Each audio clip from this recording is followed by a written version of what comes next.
In the previous lecture of this unit, we have discussed about the definition of suspension, different types of pharmaceutical suspensions, and interfacial properties of suspensions. Now I am going to discuss about settling in suspensions. One aspect of physical stability in pharmaceutical suspensions is concerned with keeping the particles uniformly distributed throughout the dispersion. Although it is seldom possible to prevent settling completely over a prolonged period of time, it is necessary to consider the factors that influence the velocity of sedimentation. So before starting with the settling in suspension, we have to know about a definition of suspension. In the first class, we have discussed about the basic introduction and definition of pharmaceutical suspension. What is suspension? Suspension is biphasic liquid dosage form in which finely divided solid particles are uniformly distributed or suspended in liquid medium. ठीक है, तो अब stable pharmaceutical suspension बनाने के लिए क्या जरूरी है? जो फार्मास्यूटिकल सस्पेंशन जो फॉर्मुलेशन बनाया है वो स्टेबल हो, इसके लिए क्या जरूरी है कि जो पार्टिकल्स हैं, जो सॉलिड पार्टिकल्स हैं, वो यूनिफॉर्मली सस्पेंडेड फॉर्म में रहें, ठीक है, यूनिफॉर्मली डिस्ट्रीब्यूटेड रहे through out the liquid medium. जब भी स्टोर करके रखा जाता है सस्पेंशन को, तो पार्टिकल्स की टेंडेंसी होती है कि ग्रेविटी के डायरेक्शन में वो सेटल होने लग जाते हैं और सेटल होकर के धीरे धीरे डेंसिटी वाइज सेटल होकर के हार्ड केक का फॉर्मेशन कर लेते हैं, जिसको रीडिस्पर्स करना बहुत ही डिफिकल्ट हो जाता है. ये मेन स्टेबिलिटी प्रॉब्लम है जो फार्मास्यूटिकल सस्पेंशंस के केस में आती है. क्लियर? तो किसी भी फार्मास्यूटिकल सस्पेंशन को स्टेबलाइज करने के लिए काफी लंबे टाइम तक जब उसको स्टोर करके रख रहे हैं, तो सेटलिंग को प्रिवेंट करने के लिए, सेडिमेंटेशन प्रिवेंट करने के लिए कुछ फैक्टर्स हैं. उन फैक्टर्स को ध्यान में रखना जरूरी है. वो फैक्टर्स क्या है? उन फैक्टर्स को स्टडी करने के लिए हम पढ़ेंगे theory of sedimentation. Theory of sedimentation means कि सेडिमेंटेशन को अफेक्ट करने वाले कौन कौन से फैक्टर्स हैं, किस लॉ को सेडिमेंटेशन फॉलो करता है. The velocity of sedimentation is expressed by Stokes law. Clear? So we have to discuss first about the Stokes law to define the settling in suspension. So according to Stokes law, velocity of sedimentation, that is height by time, meaning कि जो particle settle हो रहा है वो unit time में कितना distance travel कर रहा है, that is velocity of sedimentation. तो वेलोसिटी ऑफ सेडिमेंटेशन किसके इक्वल होगा according to Stokes law? It is equal to d square rho s minus rho naught g divided by 18 eta naught. Here d is diameter of particle of solid phase. Rho is density of dispersed phase. Rho naught is density of dispersed medium. G is acceleration due to gravity. Eta naught is viscosity of dispersed medium in poise. Clear? तो यहाँ पे कौन कौन से factors involve हो गए इस velocity of sedimentation को जो अफेक्ट करेंगे? First factor is diameter of suspended particle. Means जो पार्टिकल सस्पेंडेड है, जो सॉलिड पार्टिकल सस्पेंडेड है, उनका साइज अफेक्ट करेगा वेलोसिटी ऑफ सेडिमेंटेशन को. Density difference of dispersed phase and dispersion medium, इन दोनों में जितना ज्यादा डेंसिटी डिफरेंस होगा उतना ही रेट ऑफ सेडिमेंटेशन ज्यादा होगा, उतना ही स्पीड से पार्टिकल सेटल होगा. Next third factor is viscosity of dispersion medium. Dispersion medium की ये दोनों एक दूसरे के रेसिप्रोकल है, ठीक है. डायमीटर ऑफ पार्टिकल और दोनों मीडियम के डेंसिटी डिफरेंस को बढ़ाने पे वेलोसिटी बढ़ेगी, वेलोसिटी ऑफ सेडिमेंटेशन बढ़ेगी, सेटलिंग फास्ट होगा. लेकिन विस्कोसिटी ऑफ मीडियम और वेलोसिटी ऑफ सेडिमेंटेशन एक दूसरे के रेसिप्रोकल है, तो विस्कोसिटी जितनी ज्यादा होगी रेट ऑफ सेडिमेंटेशन उतना ही कम होगा, पार्टिकल उतना ही स्लोली फॉल होगा, क्योंकि विस्कोसिटी क्या है? रेजिस्टेंस टू फ्लो है. विस्कोसिटी बढ़ाने पे पार्टिकल का जो फ्लो हो रहा है, पार्टिकल जो मूव कर रहा है, उसको विस्कोसिटी रेजिस्ट करेगी, जिससे पार्टिकल्स बहुत ही स्लोली सेटल होगा. क्लियर? तो ये तीन फैक्टर्स हैं जो अफेक्ट करते हैं सेटलिंग के फिनोमिना को, velocity of sedimentation of particles को इन केस ऑफ सस्पेंशन. इन फैक्टर्स को कंट्रोल करके फार्मास्यूटिकल सस्पेंशन को स्टेबलाइज किया जा सकता है. There are certain limitations of Stokes equation also. Stokes equations applies only to spherical particles in a very dilute suspension, that is 0.5 to 2 gram per 100 ml.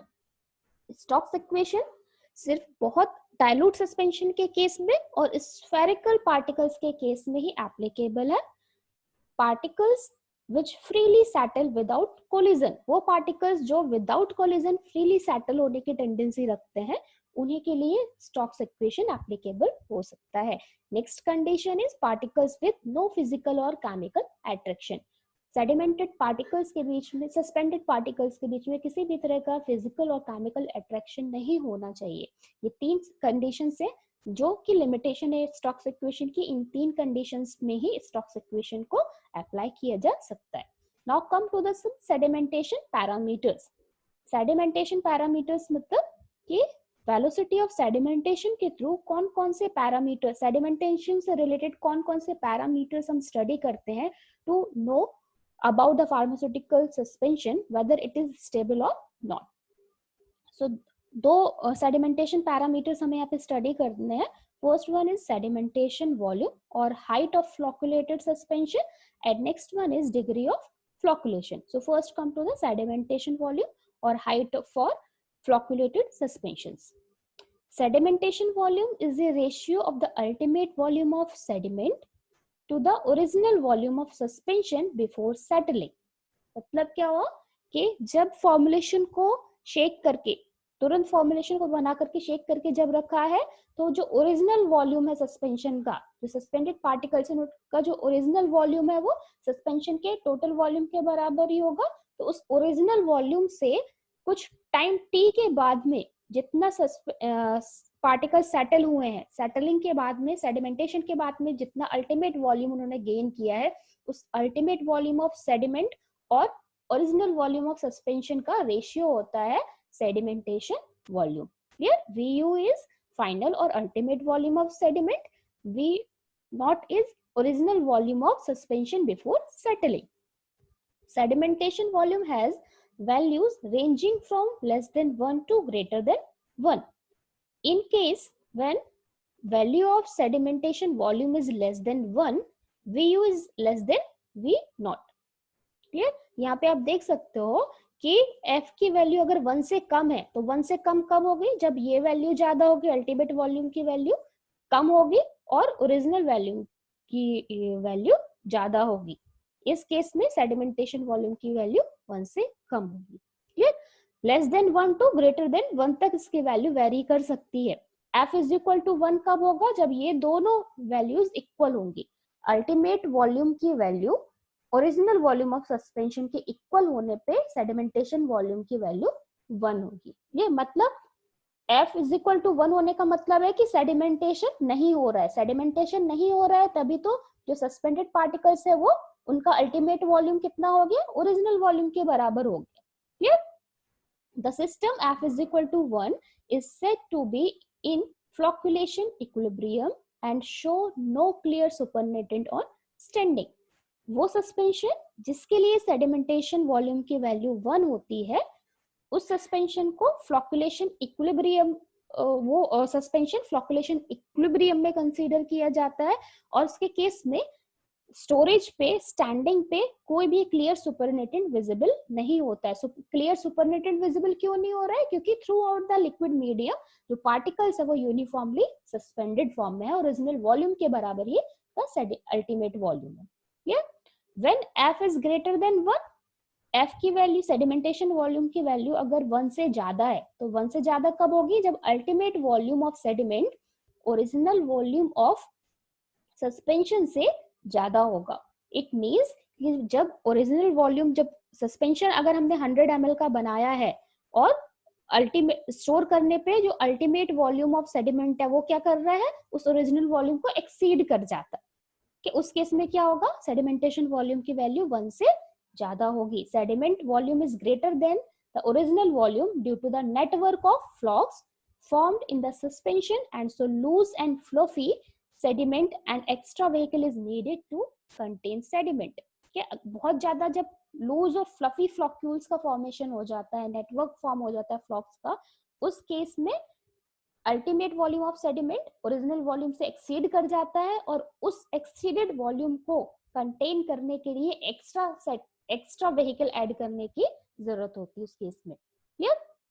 The sedimentation volume gives qualitative account of flocculation. Sedimentation volume क्यों determine कर रहे हैं? क्योंकि ये फ्लॉक्यूलेशन के लिए quantitative value देता है कि जो भी अगर सेडिमेंटेशन वॉल्यूम की वैल्यू 1 से ज्यादा आ रही है तो हमें ये पता चलता है कि सस्पेंशन के केस में फ्लॉक्यूलेशन हुआ है। अगर 1 से कम है इट मींस कि सेडिमेंटेशन हो रहा है, अगर 1 है इट मींस कि फ्लॉक्यूलेशन किस कंडीशन में? इक्विलिब्रियम में है, मतलब कंट्रोल्ड फ्लॉक्यूलेशन है। क्लियर?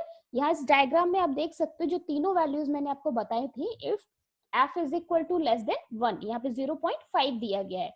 100 ml सस्पेंशन बनाया, स्टैंडिंग पे क्या हुआ? कुछ टाइम के बाद में इसका वॉल्यूम यहाँ पे हम कंसीडर करते हैं कि 50 ml रह गया। जो यहाँ पे पूरा लिक्विड है, ये क्लियर लिक्विड है और पार्टिकल्स यहाँ तक सेटल हो गए। क्लियर? तो ओरिजिनल वॉल्यूम क्या था? तीनों केस में ओरिजिनल वॉल्यूम क्या है? 100 ml है, क्योंकि 100 ml सस्पेंशन बनाया है।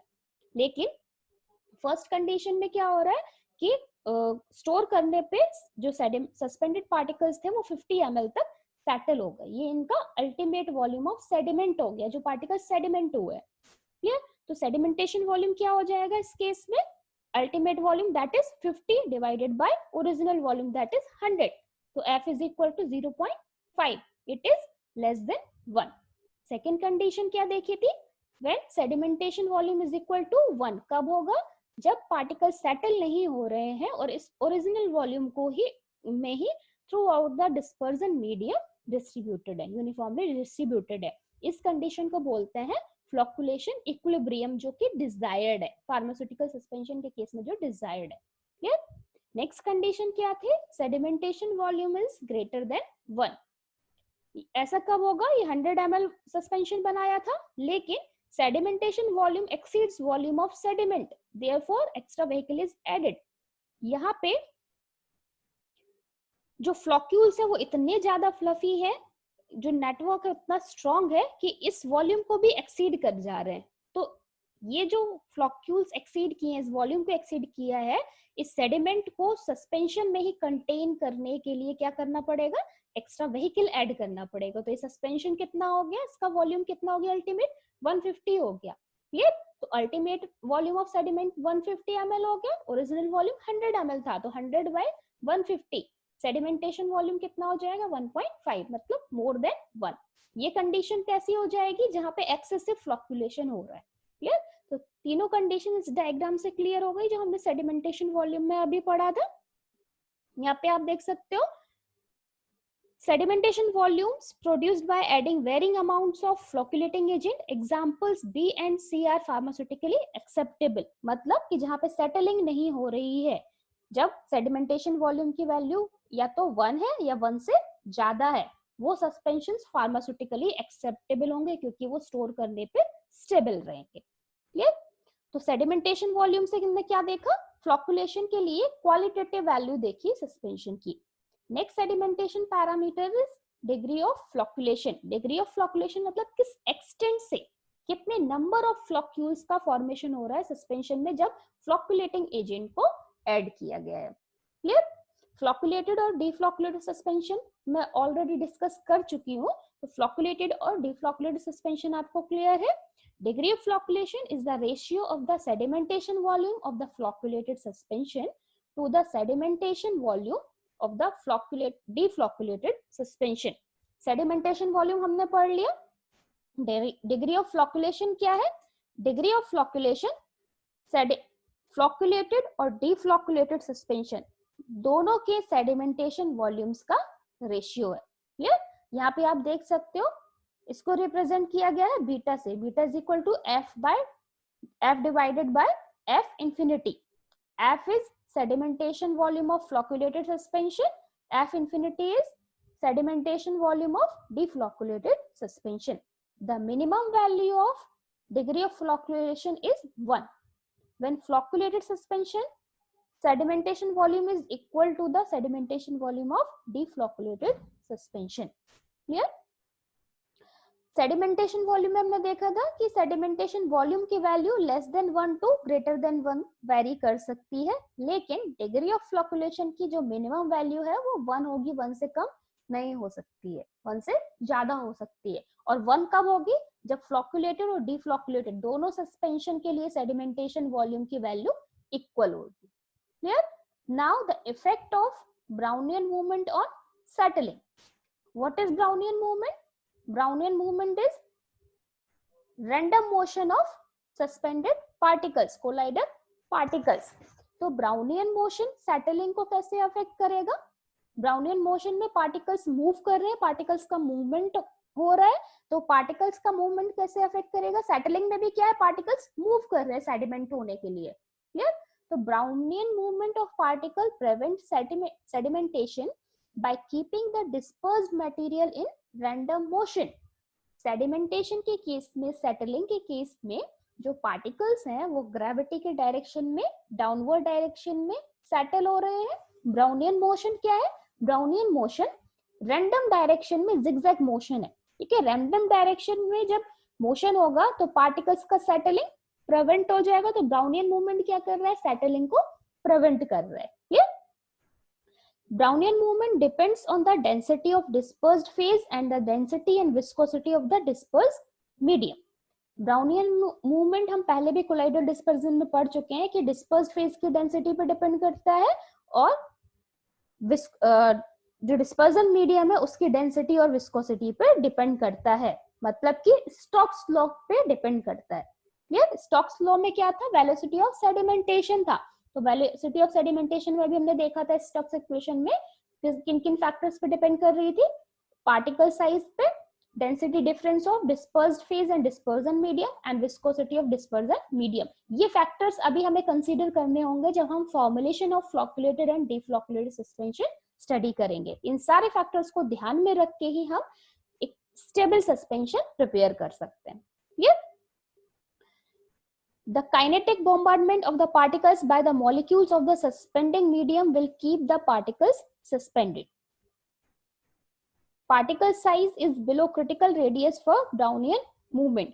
Brownian movement के लिए जो particles का size है, suspended particles का size अब critical radius के below होना चाहिए. मतलब एक minimum particle size range होनी चाहिए, colloidal range में होना चाहिए, तभी particles Brownian movement show करेंगे और settling prevent करेंगे. Yeah? So that's it about the settling in suspension. Next topic we have to discuss about formulation of flocculated and deflocculated